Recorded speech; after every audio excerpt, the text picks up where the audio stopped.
Hello, good evening everyone. My name is Kiran Kuhar और मैं हूं आपकी पेपर 2 यूजीसी नेट ज्योग्राफी की ट्रेनर। लाइव क्लास शुरू हो गई है तो जल्दी से जल्दी अपनी लाइव क्लास ज्वाइन करो ताकि हम अपना जो चैप्टर है या हम अपना जो टॉपिक है वो शुरू करते हैं। 2 मिनट वेट कर लेते हैं ताकि बाकी जो बच्चे हैं वो भी ज्वाइन कर ले और उसके बाद जो क्लास है वो हम शुरू करते हैं।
तो अब हम अपनी क्लास शुरू करते हैं। देखो स्क्रीन पर आपको जो ये दिख रहा है बेटे, आपको जो अभी स्क्रीन पर दिख रहा है ये हमारा फिलर फॉर्म है।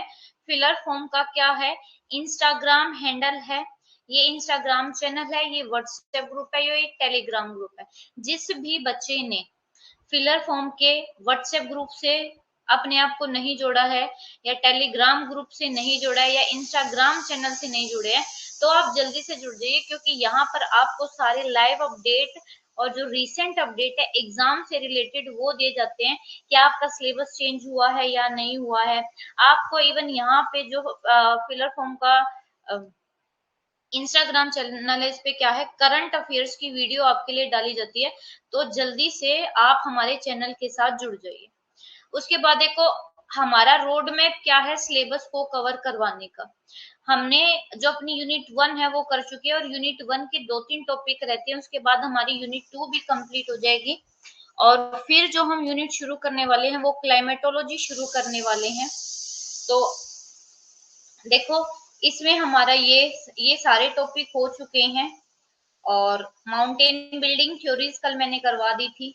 आज हम जो करेंगे वो फ्लूवियल जियोमॉर्फोलॉजी करेंगे। ठीक है, यानी कि पानी की वजह से जो लैंडफॉर्म बनते हैं उसको बोला जाता है फ्लूवियल जियोमॉर्फोलॉजी। ये आपका सबसे पहले फ्लूवियल जियोमॉर्फोलॉजी क्या होता है? जो रनिंग वाटर है, यानी कि आपका जो दौड़ता हुआ पानी है, दौड़ते हुए पानी की वजह से जो सरफेस पर लैंड फॉर्म बनते हैं उन टोपोग्राफी को फ्लूवियल जियोमॉर्फोलॉजी बोला जाता है। The work of running water in the form of surface runoff or overland flow and stream is most important of all exogenetic or plantation process. Example groundwater, sea waves, glacier, wind, periglacial process. ठीक है, क्योंकि जो आपका running water है वो बहुत wide spread पर क्या है, एक्सोजेनेटिक प्रोसेस है प्लेनेट अर्थ पे। आपके दो प्रोसेस होते हैं। सबसे पहले एक बात करते हैं, आपके दो प्रोसेस होते हैं अर्थ पर कुछ भी चीज करने के लिए। Endo endogenetic forces and exogenetic process भी बोलते हो। इंडोजेनेटिक प्रोसेस वो होते हैं जो अर्थ के अंदर से काम करते हैं और अर्थ के अंदर से काम करने की वजह अर्थ के बाहर पर ये सरफेस को क्या बना देते हैं, अनइवन बना देते हैं, क्योंकि ये सरफेस पे आपके कुछ ना कुछ बनाने का काम करते हैं endogenetic forces. Example volcano, example earthquake. Volcano eruption हुआ तो इसकी वजह से ये लावा ऐसे जम गया और इसने माउंटेन का रूप ले लिया। तो इसने क्या है, आपके लैंड फॉर्म पर कुछ ना कुछ बनाने का काम किया है। ठीक है, तो ये आपका जो इंडोजेनेटिक है, इंडोजेनेटिक प्रोसेस है, वो क्या करते हैं, आपके जो अर्थ का सरफेस है उसको उबड़ खाबड़ बना देते हैं। अब इस अगर सिर्फ इंडोजेनेटिक फोर्स काम करते तो आपका अर्थ जो है वो बैलेंस नहीं रह पाता। अब अर्थ बैलेंस नहीं रह पाता तो उसके लिए एक फोर्स और है जिसका नाम है एक्सोजेनेटिक फोर्स, यानी कि वो फोर्स जो बाहर से अर्थ पर काम करते हैं। एग्जाम्पल है इस पे वाटर, एग्जाम्पल है इसमें ग्लेशियर, एग्जाम्पल है इसमें कोस्टल वेव, एग्जाम्पल है इसमें आपका विंड। ये सारे आपके एक्सोजेनेटिक फोर्स के टाइप है। अब ये देखो, ये पहाड़ खड़े हो गए, अब विंड इस पर काम करती है, हवा आती है, इसके क्या करने लगती है, इरोजन शुरू कर देती है।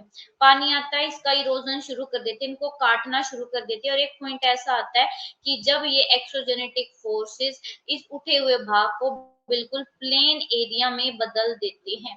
ठीक है, तो आपके अब हम पढ़ेंगे एक्सोजेनेटिक फोर्सेस। इंडोजेनेटिक फोर्सेस ने तो अपना काम कर लिया, टेरेन वगैरह सब बना दिया। अब एक्सोजेनेटिक फोर्सेस की वजह से आपके कौन से लैंडफॉर्म बनते हैं। कुछ होते हैं आपके इरोजनल लैंडफॉर्म और कुछ होते हैं आपके डिपोजिशनल लैंडफॉर्म। अभी हम जो चैप्टर पढ़ रहे हैं वो है फ्लूवियल जियोमॉर्फोलॉजी।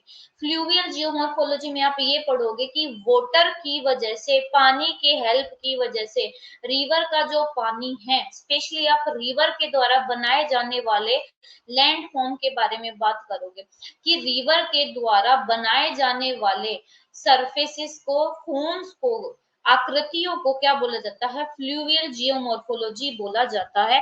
और क्योंकि आपको पता है कि एक्सोजेनेटिक फोर्स में, यानी कि जो अर्थ पर बाहर से जो फोर्सेस काम कर रहे हैं, उसमें जो पानी है वो सबसे इंपॉर्टेंट और वाइड स्प्रेड है ना, आपके प्लेनेट अर्थ पर।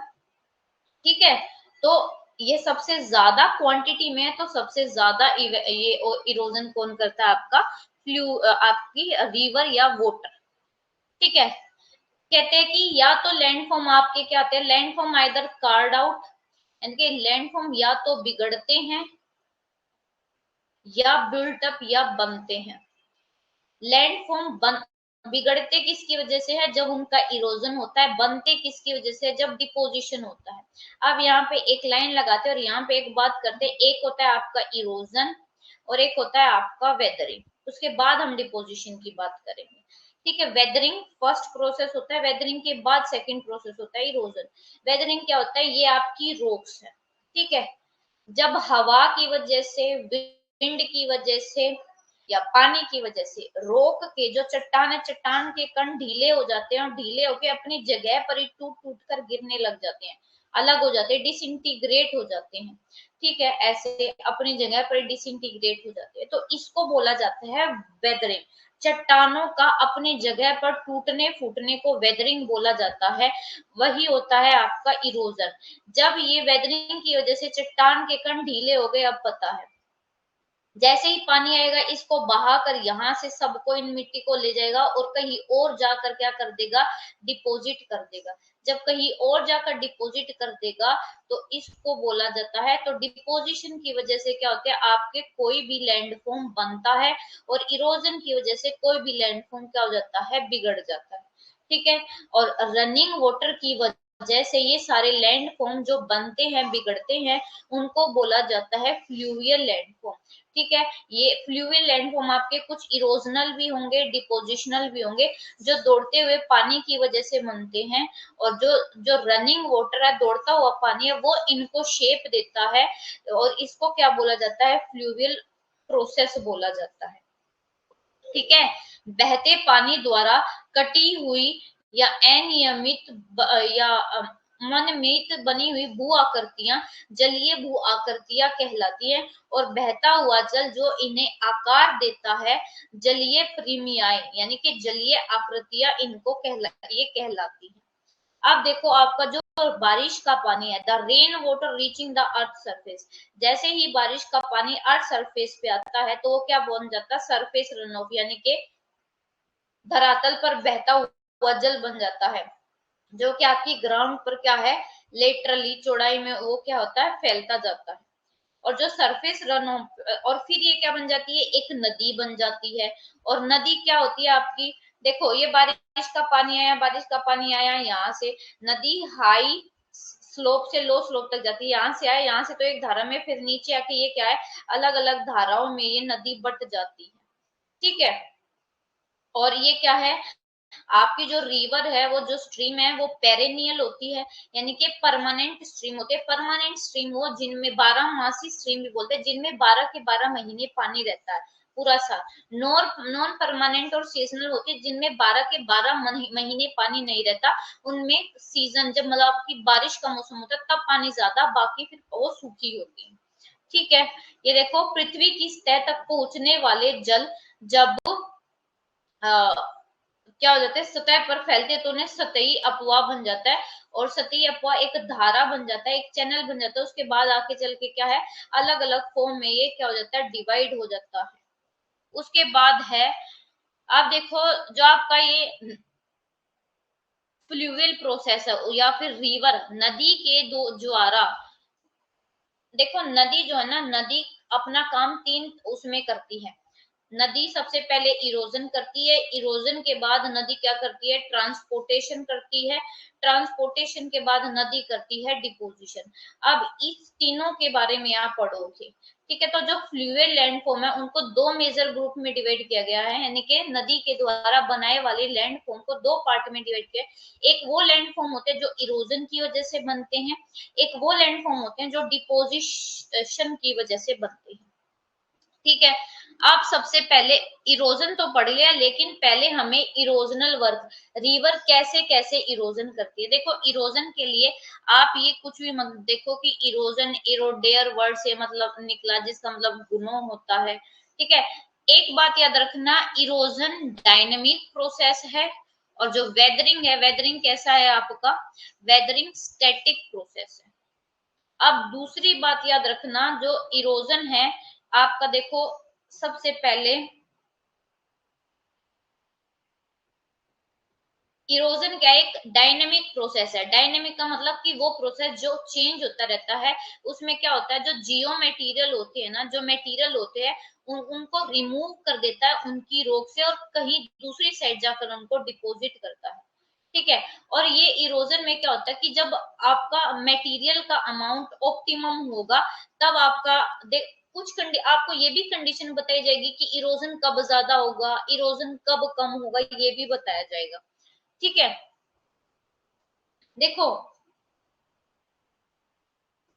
The river should neither be overloaded nor अंडरलोडेड।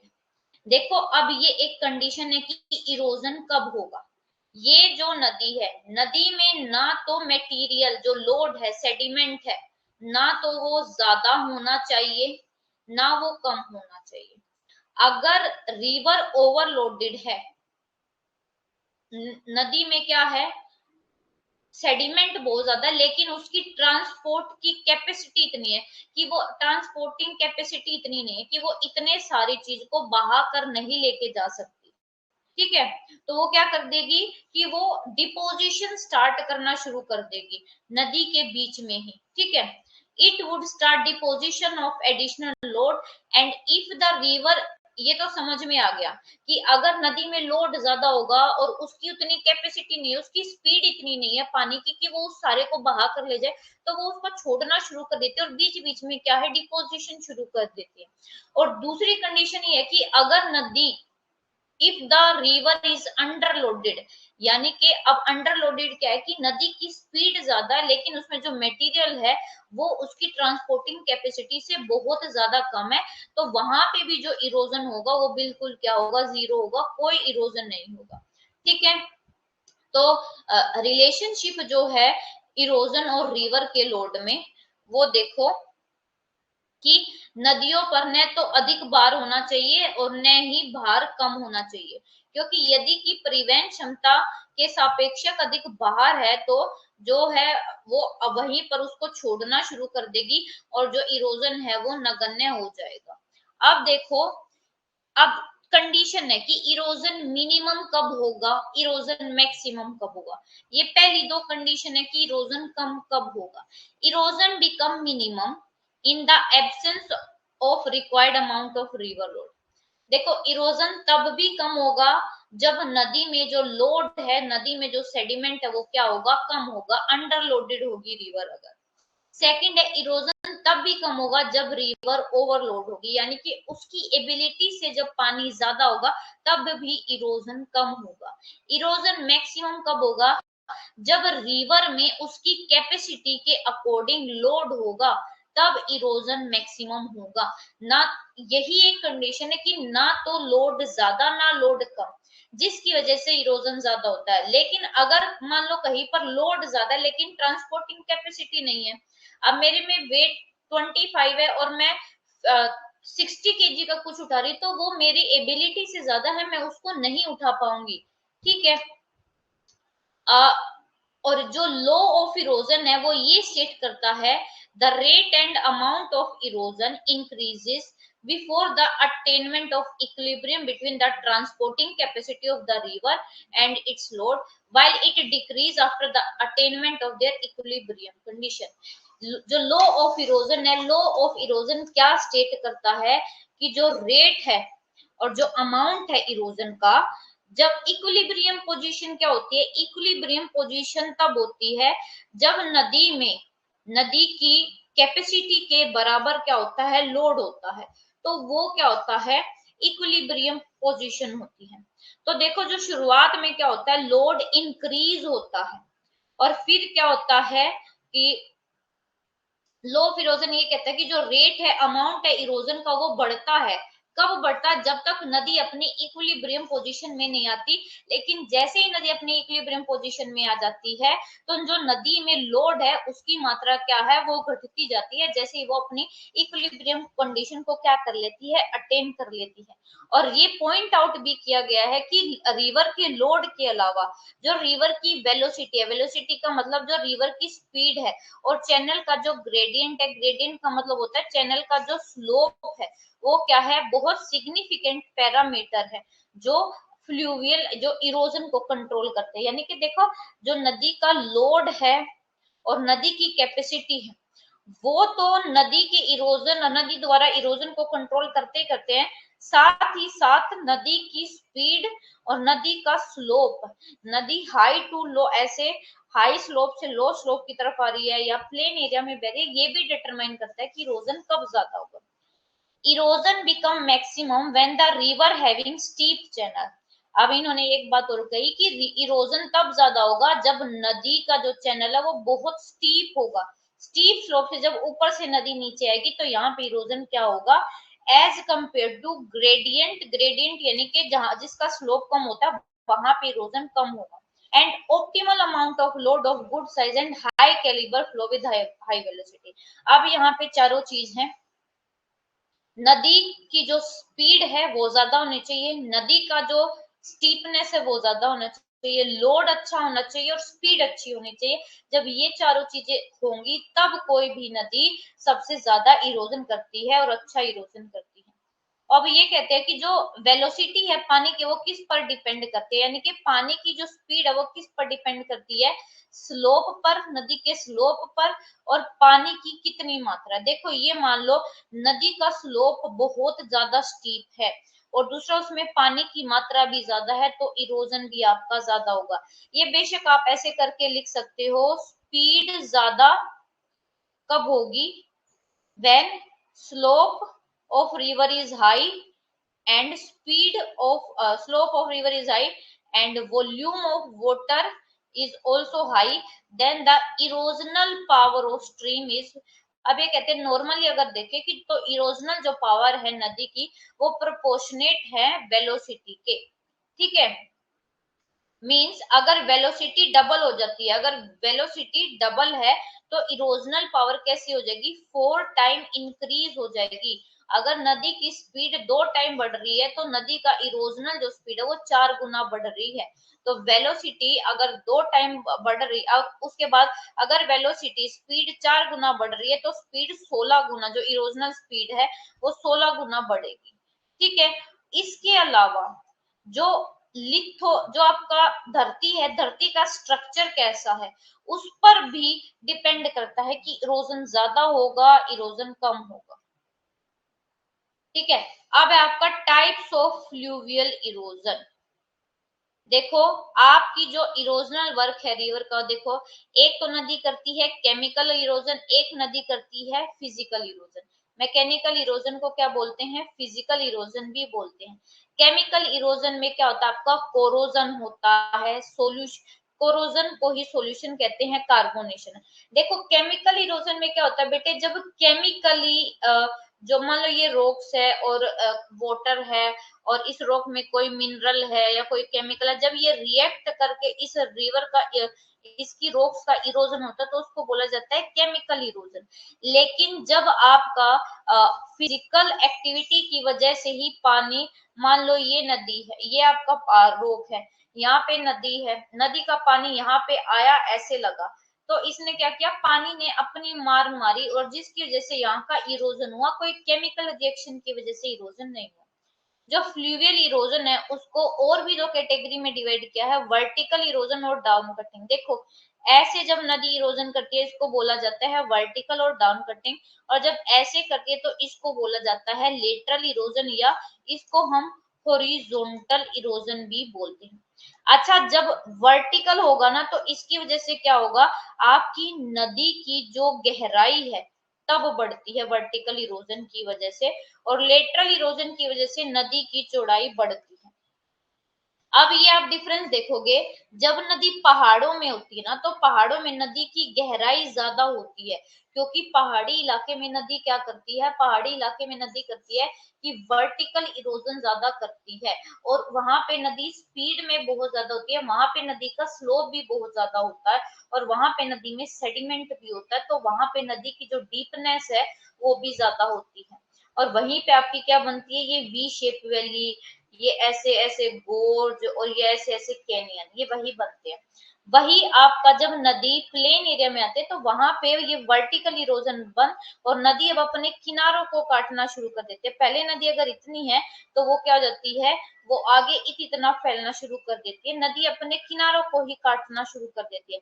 आपने देखा होगा जैसे गंगा रिवर है, अब गंगा रिवर का क्या है कि जैसे अगर आप ऊपर से देखोगे ना पहाड़ों पर, तो गंगा रिवर की जो वाइडनिंग है, चौड़ाई है, वो बहुत कम होती है, लेकिन जैसे ही आप हरिद्वार के आगे से देखोगे, हरिद्वार और हरिद्वार के पास से और आगे से देखोगे तो गंगा रिवर की चौड़ाई बहुत ज्यादा बढ़ जाती है, क्योंकि यहाँ पर वो प्लेन एरिया में आ जाती है, और प्लेन एरिया में वो क्या करती है, अपनी चौड़ाई को बढ़ाना शुरू कर देती है, और अपनी क्या कर देती है, गहराई को कम कर देती है। ठीक है, अब ये है आपके इरोजन के टाइप की, इरोजन कैसे कैसे होता है। सबसे पहले है सोल्यूशन और कोरोजन। देखो सोल्यूशन का ही दूसरा नाम कोरोजन है। अगर आपको कोरोजन लिखना है तो देखो इस ओ से और इस ओ से और इस ओ से याद रखना, solution is also known as corrosion. और देखो यहाँ पे इस अबरेशन से और इस यहाँ पे इस अबरेशन से और यहाँ पे इस कोरेजन से, याद रखना अब्रेजन और कोरेजन एक होता है।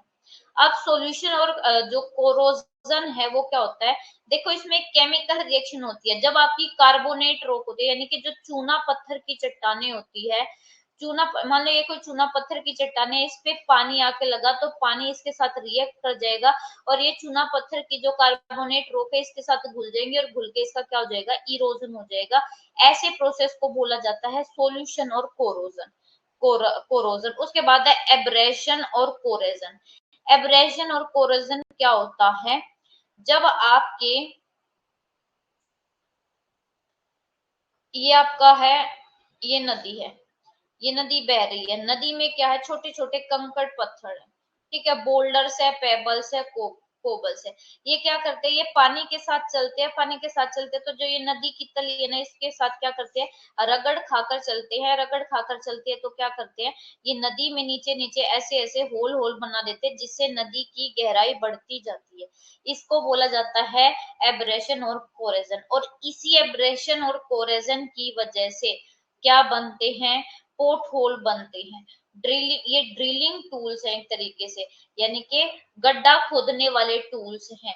ये बोल्डर, कोबल, पेबल, जिनका जो साइज है वो अलग अलग है, इनका कैलिबर भी अलग है, क्षमता भी अलग है।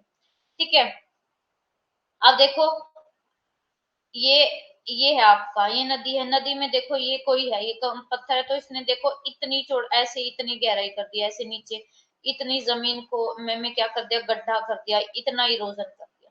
तो ऐसियों को क्या बोला जाता है, इनको बोला जाता है पोर्ट होल।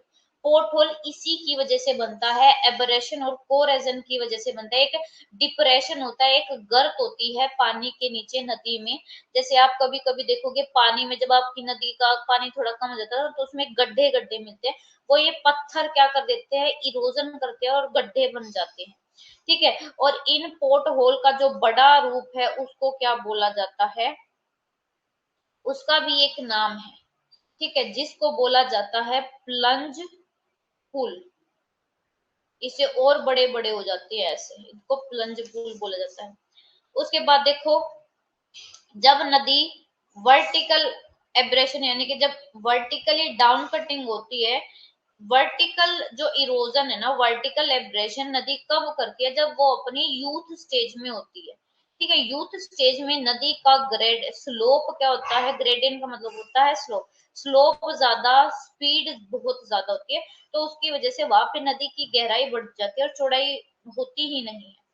अब उसके बाद है एट्रीशन। एब्रेशन पढ़ लिया, कोरेजन पढ़ लिया। अब एट्रीशन में क्या है कि ये नदी में क्या है, कंकड़ पत्थर है।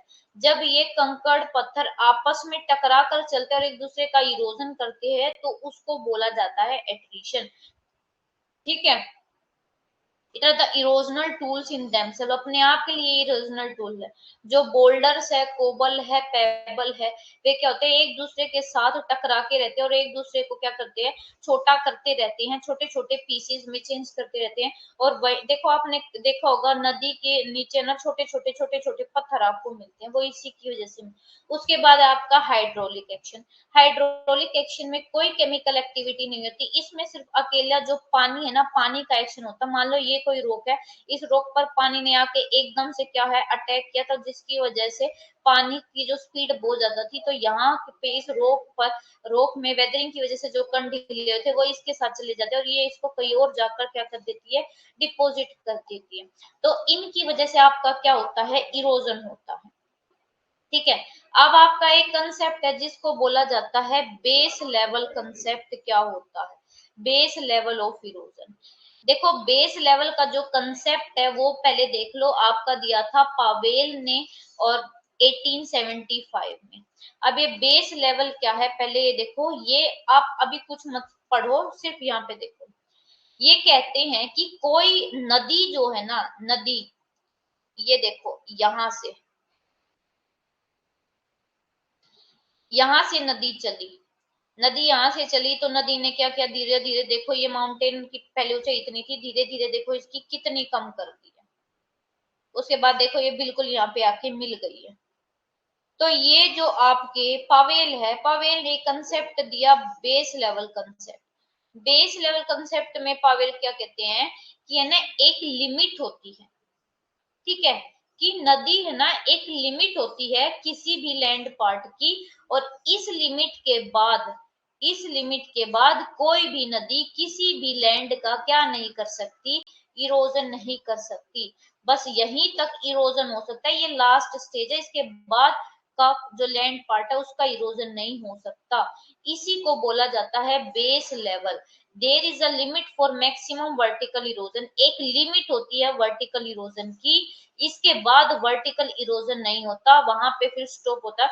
उसके बियॉन्ड नदी नहीं जा सकती, उसके बियॉन्ड नदी अपनी वैली को गहरा नहीं कर सकती। और इस लिमिट को, लास्ट लिमिट को क्या बोला जाता है, बेस लेवल।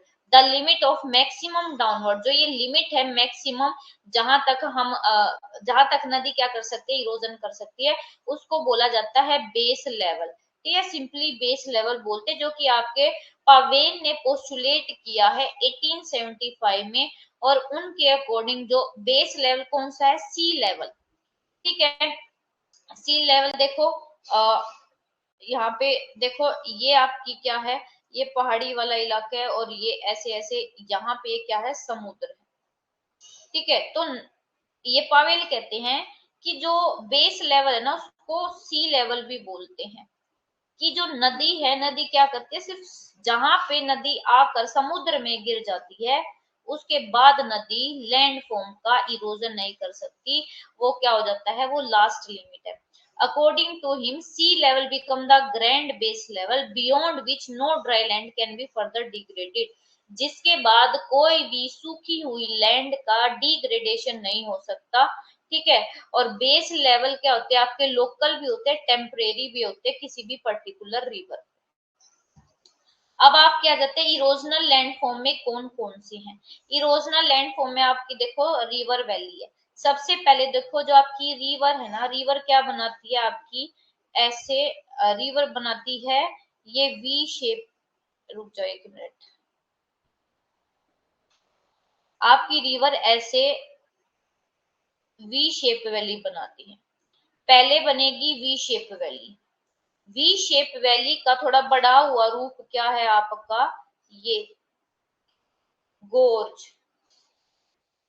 गोर्ज का भी जब इस वी शेप वैली का इरोजन हुआ तो ये गोर्ज बना। गोर्ज का जब थोड़ा और इरोजन हुआ तो क्या बन गया आपका, कैनियन बन गया, ठीक है। ऐसे बनते जो वी शेप वैली है वो रिवर अपनी यूथफुल स्टेज में बनाती है। इनिशियल स्टेज में वी शेप वैली बनाती है। ये क्या, ये आपका ऐसे पहाड़ी है, ठीक है, ये पहाड़ है, यहाँ पे कोई नदी आती है तो नदी ऐसे वर्टिकल जो है काटने लग जाती है, जिसकी वजह से यहाँ पे आपकी क्या बन जाती है, वैली बन जाती है ऐसे। ये वैली बन जाती है, इसको क्या बोला जाता है, वी शेप वैली। फिर ये और ज्यादा इसकी थोड़ी सी और ज्यादा नदी गहराई करती है, तो गहराई करने की वजह से ये क्या है, ये खुल जाती है। फिर गोर्ज और ज्यादा गहराई बढ़ती है तो ये होता है कैनियन, ठीक है। जो वैली होती है वो बहुत डीप, बहुत गहरी और बहुत बीड़ी होती है। जो दोनों साइड होती है वैली की वो क्या होती है, एक साथ मीट करती है, देखो ऐसे ऐसे मीट करती है, ठीक है। और इस तरीके की जो वी शेप वैली है वो कैसे बनती है, डाउन कटिंग यानी कि वर्टिकल इरोजन की वजह से, जिसको डाउन कटिंग भी बोलते हैं। इसकी वजह से वैली डीपनिंग होती है यानी कि वैली की गहराई बढ़ती है, ठीक है। उसके बाद ये क्या है, इनके जो ये होते हैं ना, ये जो किनारे दिखा रही है कनकेव शेप में, तो उसके बाद ये क्या है, इनकी जो चौड़ाई है वो थोड़ी क्या है और बढ़ जाती है, जिसके बाद उनको गोर्ज कहते हैं, फिर कैनियन बोलते हैं। देखो वी शेप वैली कैसे बनती है। सबसे पहले रोक ऐसी है, ये कोई रोक है, यहाँ पे देखो अब नदी क्या करती है, अब सेकंड स्टेज देखो, यहाँ पे नदी ने इसको काटना शुरू कर दिया। ये देखो ये वाला पार्ट क्या है, इसका इरोजन करना शुरू कर दिया। अब देखो इरोजन शुरू हो गया तो आपकी देखो ये कैसी वैली बन गई।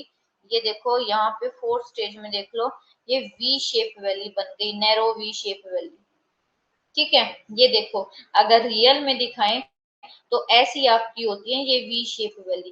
कैसे, ये धीरे धीरे धीरे धीरे धीरे धीरे इसको काटती रहती है, ठीक है। अभी ये एरिया आपको क्या धीरे धीरे ये पीछे हटने लगे, ऐसे कटने लगेगा, तो नदी क्या है अपनी गहराई बढ़ाती रहती है, इसको बोला जाता है वी शेप वैली।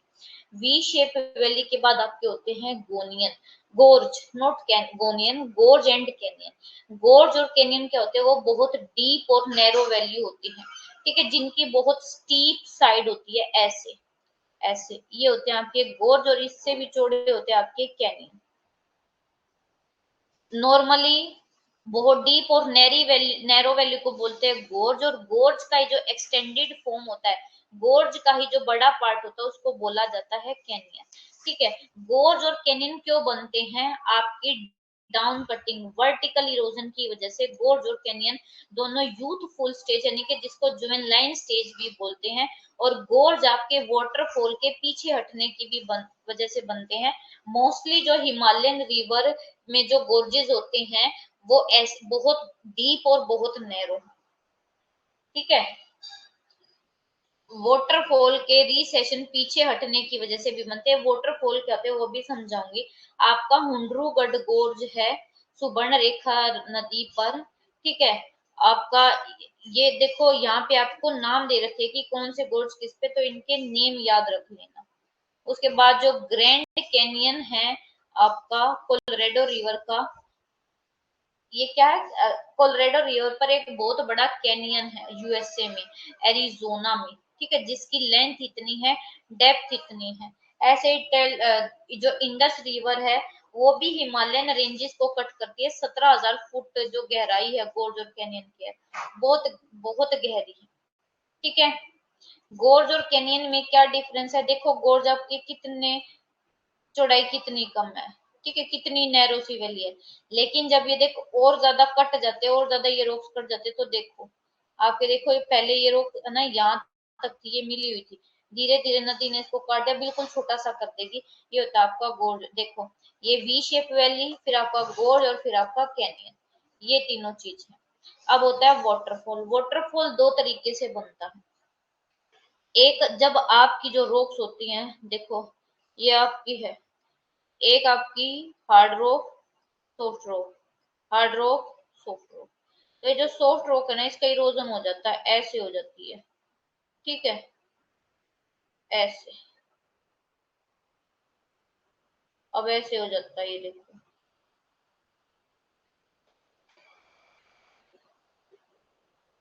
ये पानी ऊपर से गिरा ना, तो इसने सॉफ्ट रॉक को क्या कर दिया, काट दिया, और बस आपकी हार्ड रॉक बच गई। तो ये पानी ऊपर से नीचे गिरता हुआ दिखाई देता है, इसको बोला जाता है हार्ड रॉक। ठीक है, और एक होता है जब आपकी रॉक ऐसे हो, वर्टिकल, ठीक है, hard rock, soft rock, hard rock, soft rock, hard rock. तो ये हार्ड रॉक अपनी जगह पे रही, सॉफ्ट रॉक का क्या हो गया, इरोजन हो गया, फिर हार्ड रॉक, फिर सॉफ्ट रॉक, फिर हार्ड रॉक। अब जब पानी आएगा ना, वो इस पे से ऐसे क्या है, उछलता हुआ दिखेगा, इसी को बोला जाता है आपका वाटरफॉल। जब इस वाटरफॉल का पानी एकदम से ऊपर से नीचे गिरता है ना, तो ये नीचे बहुत ज्यादा प्रेशर से लगता है पानी, जिसकी वजह से नीचे पानी में गड्ढे हो जाते हैं, और उन गड्ढों को क्या बोला जाता है, प्लंज पुल बोला जाता है। ठीक है, आ गया समझ में। ऐसे बनते हैं आपके वाटरफॉल। डायग्राम देखते हैं। देखो आपका ये था ऐसे ही, hard rock, soft rock, hard rock, soft rock, hard rock. अब देखो ये ऊपर की जो हार्ड रॉक है ना, ये ऐसे ही बची रही, नीचे की जो ये सॉफ्ट रॉक है ना, उनका देखो इरोजन होता गया।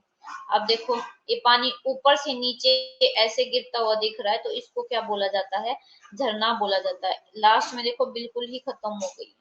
ठीक है, पहली स्टेज है, first stage, second stage, third stage, fourth stage.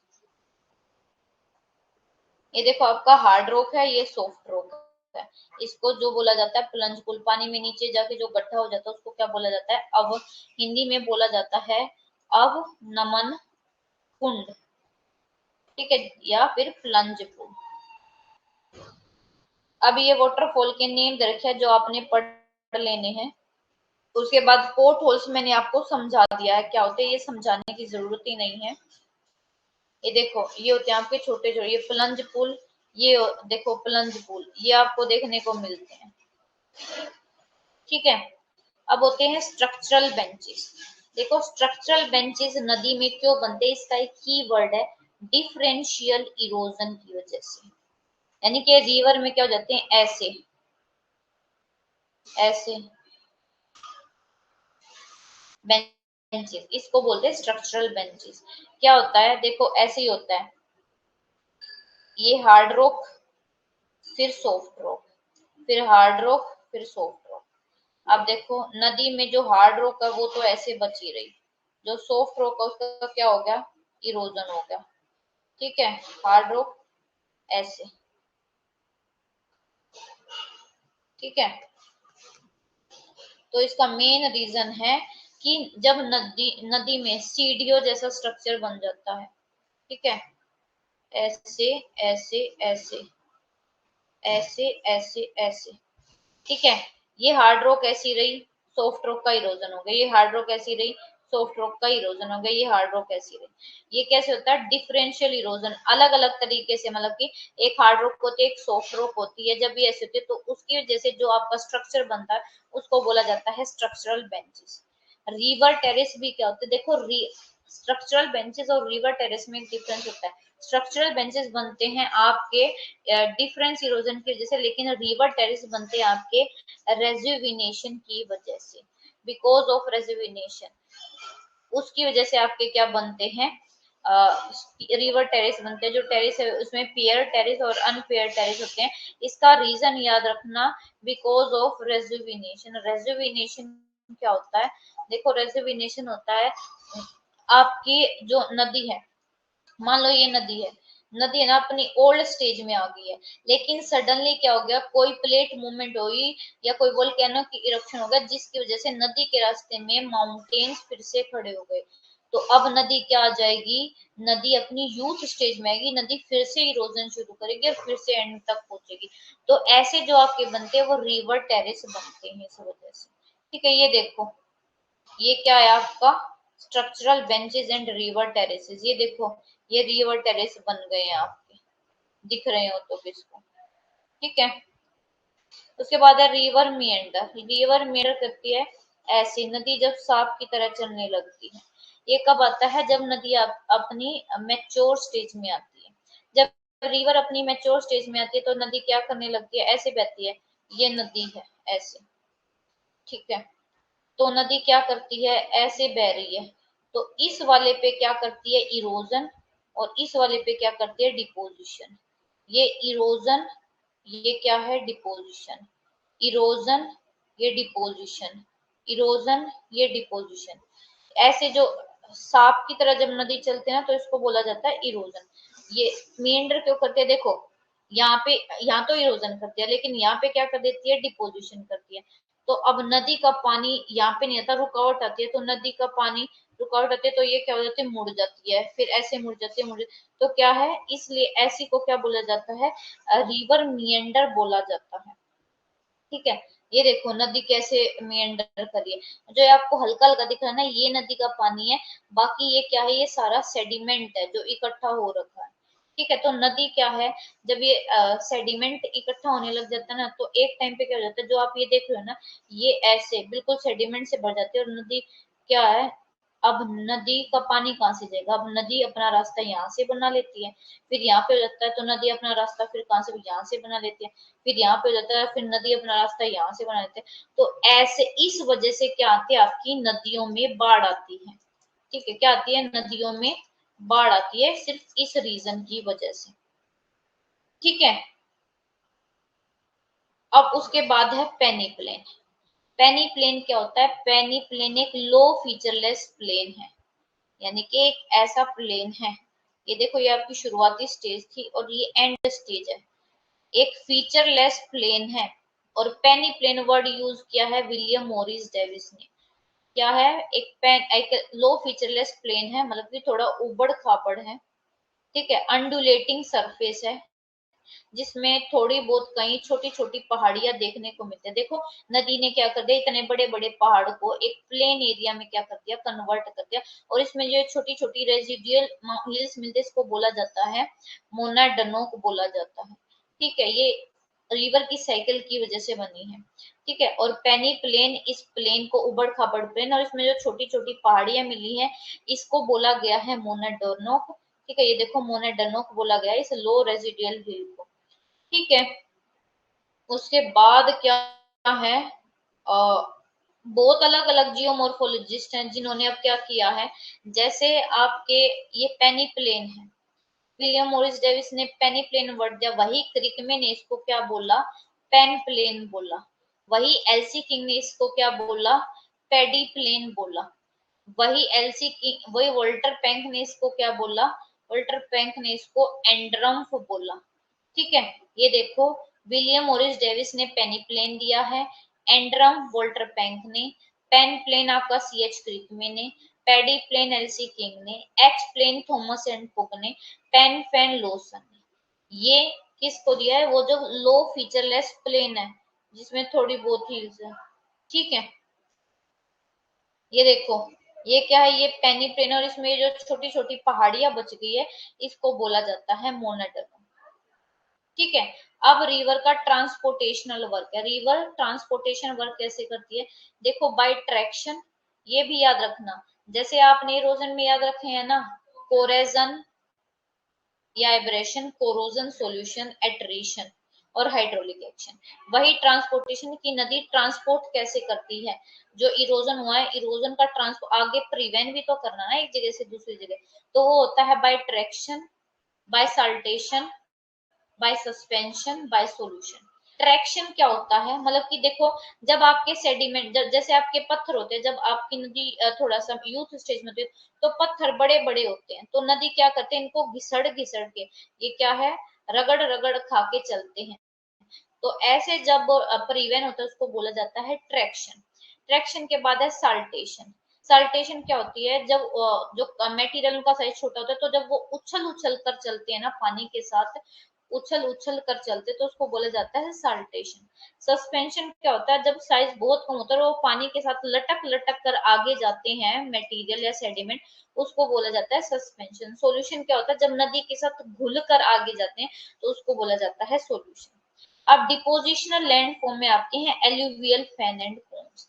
अब देखो ये आपका क्या है, ये नदी है, मान लो नदी आपकी पहाड़ पर बह रही थी, पहाड़ से जब नदी एकदम से प्लेन एरिया में एंटर करती है, तो जो भी अपने साथ सेडिमेंट लाती है उसको क्या है, यहाँ पर इकट्ठा कर देती है, तो एक फैन शेप बन जाती है, सारे यहाँ ऐसे डिपॉजिट हो जाते हैं, तो फैन शेप बन जाती है, तो इसको बोला जाता है एल्यूवियल फैन।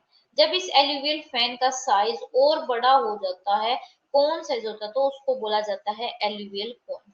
ठीक है। नेचुरल लेवाइज क्या होता है, प्राकृतिक तटबंध। ठीक है। आपने नदी देखी होगी, जब नदी आप अपनी मेच्योर या ओल्ड स्टेज में आने लग जाती है, तो अपने किनारों पर जो मटेरियल वो लेके आते हैं ना, उनको डिपॉजिट करना शुरू कर देते हैं, जिससे आप कभी देखोगे ना, नदी बहुत दूर से दिख जाती है, नदी के किनारे बहुत भारी भारी दिखते हैं। ठीक है, वो नदी अपना जो मटेरियल है वो यही डिपॉजिट करने लग जाती है, और इसको बोला जाता है नेचुरल रिवाइस, प्राकृतिक तटबंध बोला जाता है। लास्ट में होता है डेल्टा।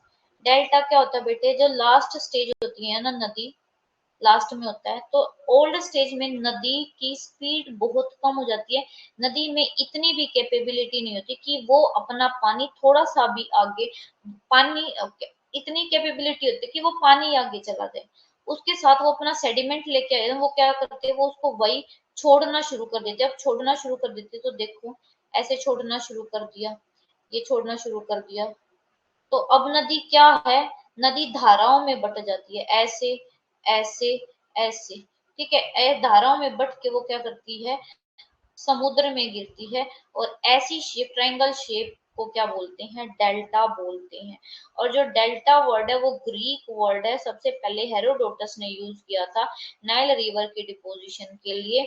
और कुछ फेवरेबल कंडीशन होती है कि डेल्टा कैसे बनेगा। देखो, डेल्टा बनने के लिए सबसे पहली कंडीशन की जो नदी है वो समुद्र में मिलती हो, दूसरा नदी का स्लोप कैसा हो, जेंटल हो, तीसरा नदी में क्या हो, सेडिमेंट, ये सारी होनी चाहिए।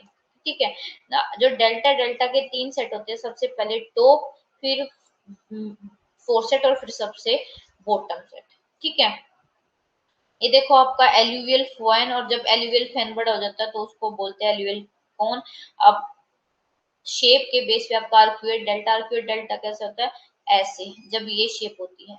बर्ड फुट डेल्टा, बर्ड के पंजे की तरह, ऐसे जब नदियां डिवाइड हो जाती है और डिपोजिशन होता है।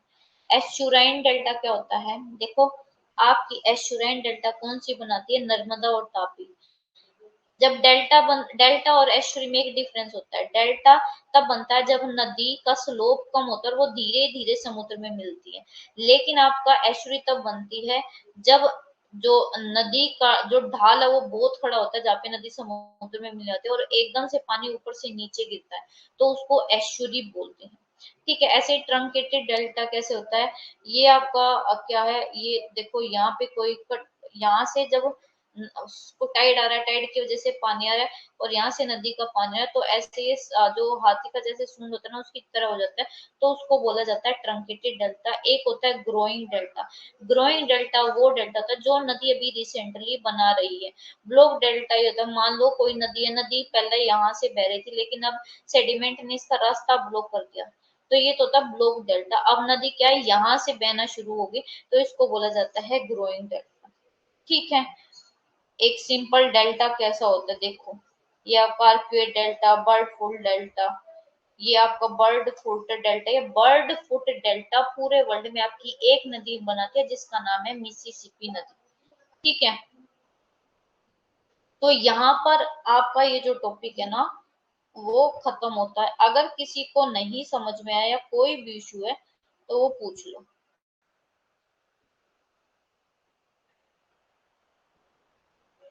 गुड इवनिंग रुचि।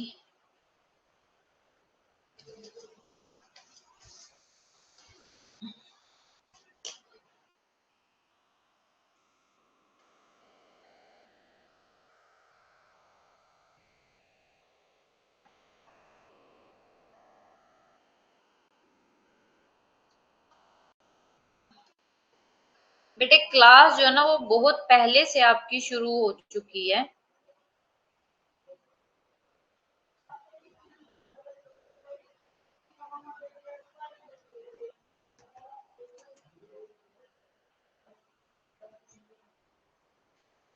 एक मिनट बेटे।